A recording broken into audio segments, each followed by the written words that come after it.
여러분 안녕하세요. 오늘 이 자리는 그리스 신화 분석이라는 강의에 대해서 소개를 하는 자리가 되겠습니다. 이 강좌는 저희가 아이러닝으로 진행을 하고 있는 강좌인데요.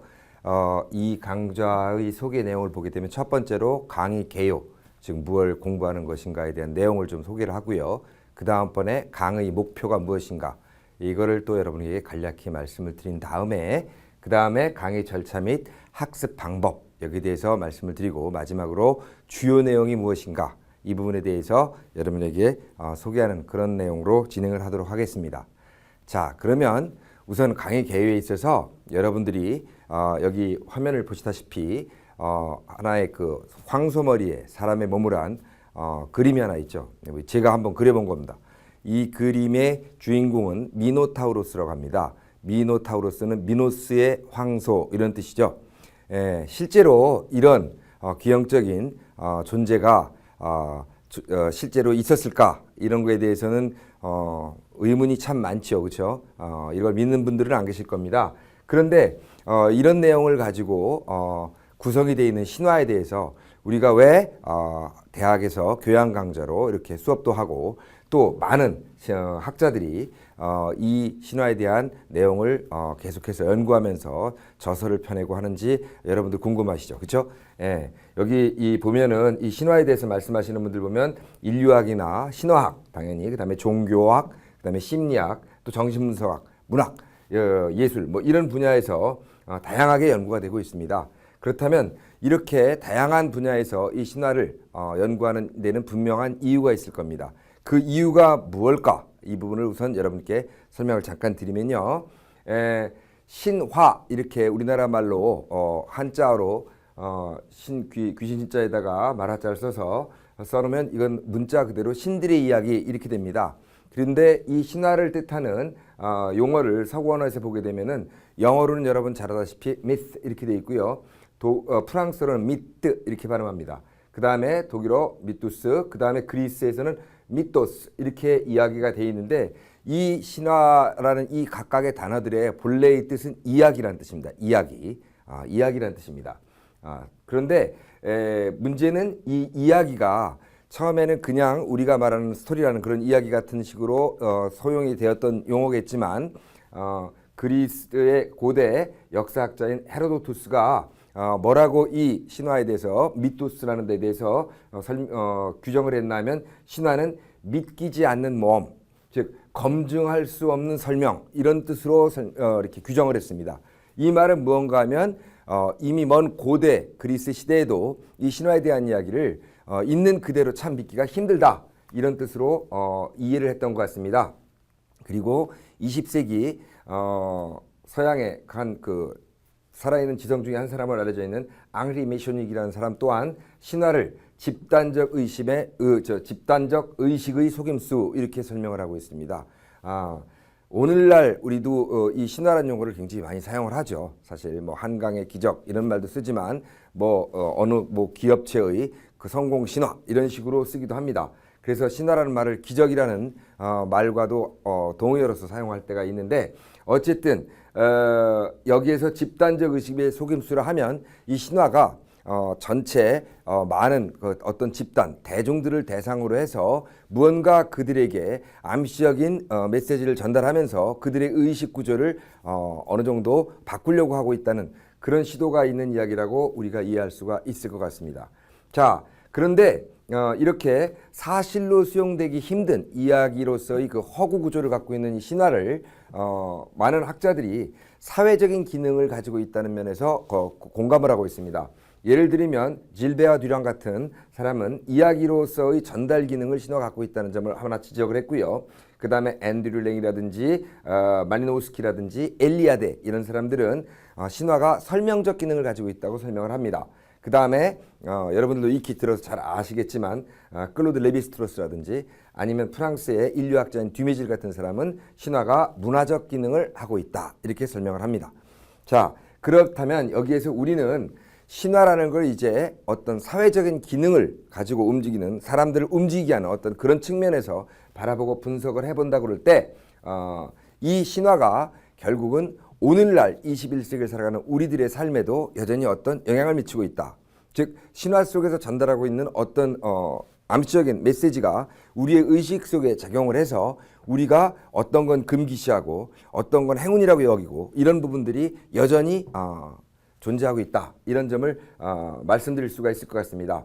자, 그래서 우리가 이제 앞으로 저희 강의에서는 이 신화를 소설적인 허구의 형태를 빌어, 이 말은 뭔가 하면은 소설이라는 것은 하나의 스토리를 구성해야 되지 않습니까? 그럴 때 흥미를 더하기 위한 어떤 허구적인 구조 형태를 소설의 형태를 빌려왔다는 겁니다. 이거를 빌려서 인간의 진실성을 전달하고 있는 암시적인 메시지다라고 우리가 신화를 정의해 볼 수 있을 것 같습니다.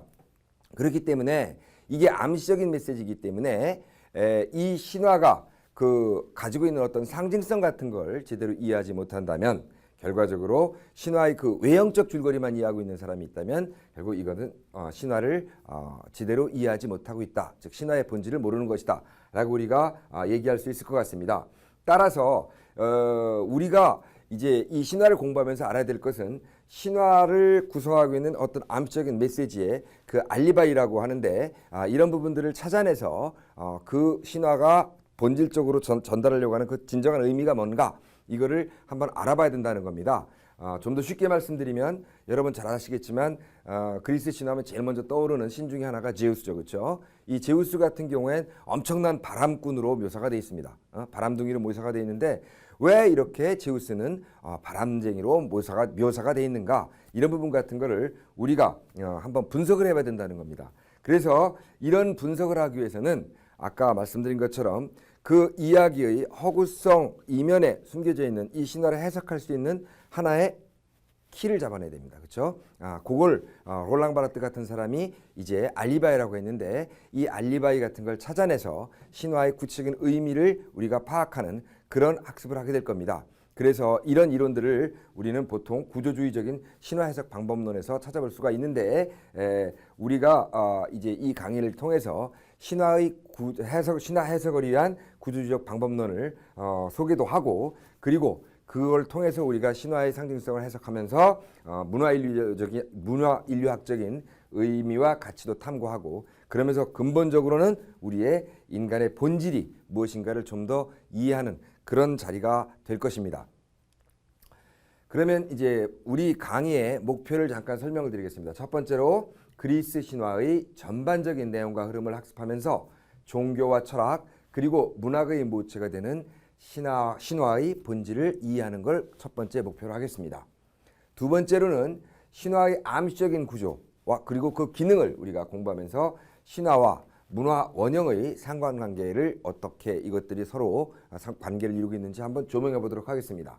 그 다음에 신화 분석에 대한 다양한 이론 연구를 통해서 문화적 배경으로서의 신화적 특징을 파악해 보도록 하겠습니다.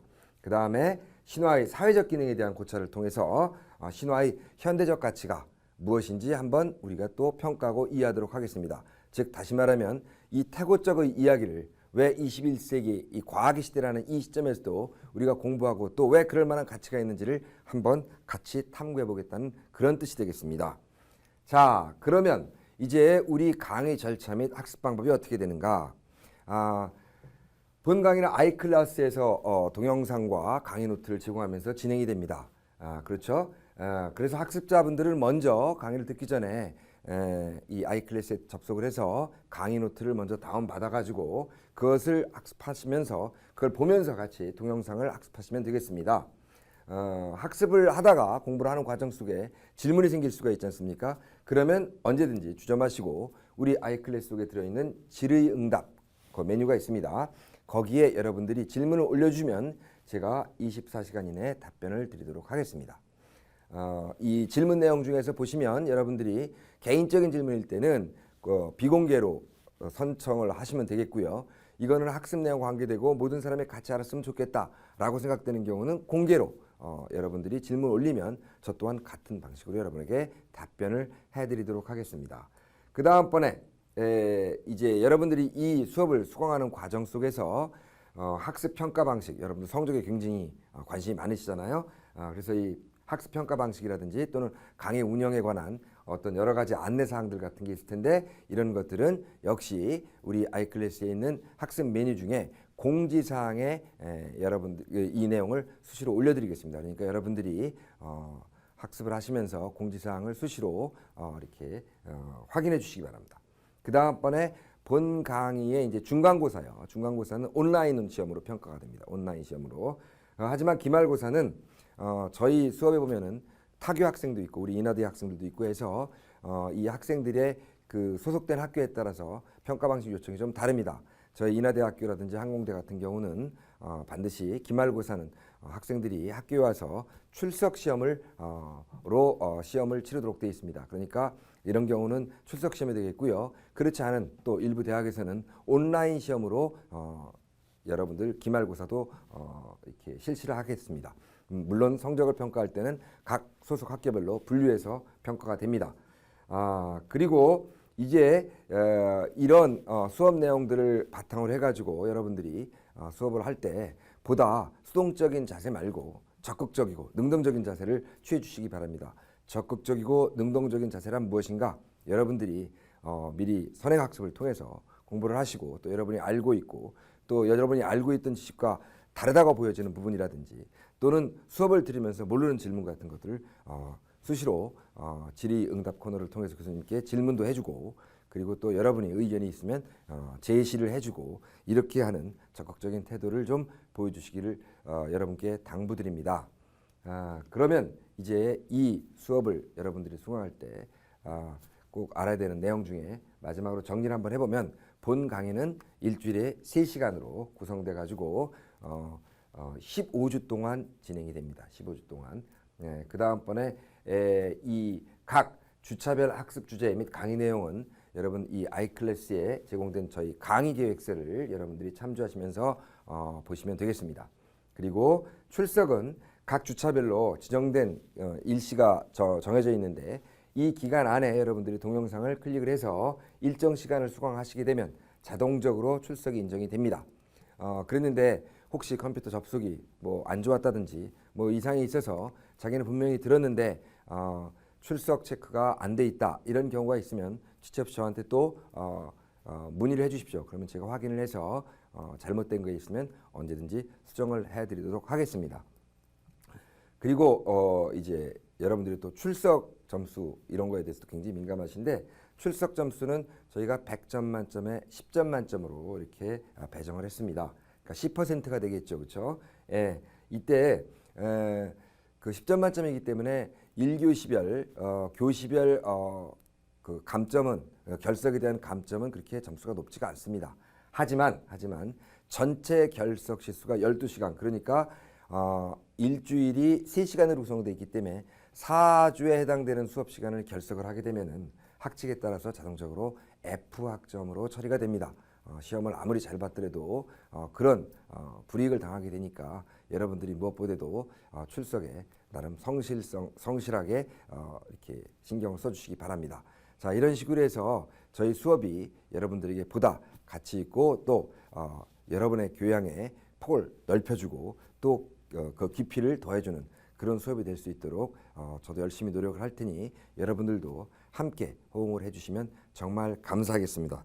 자, 그러면 이제 실제로 수업 시간에 여러분들과 만나서 좀 더 깊이 있는 수업 내용을 할 수 있길 기대하면서 제 강의 소개는 여기서 마치도록 하겠습니다. 고맙습니다.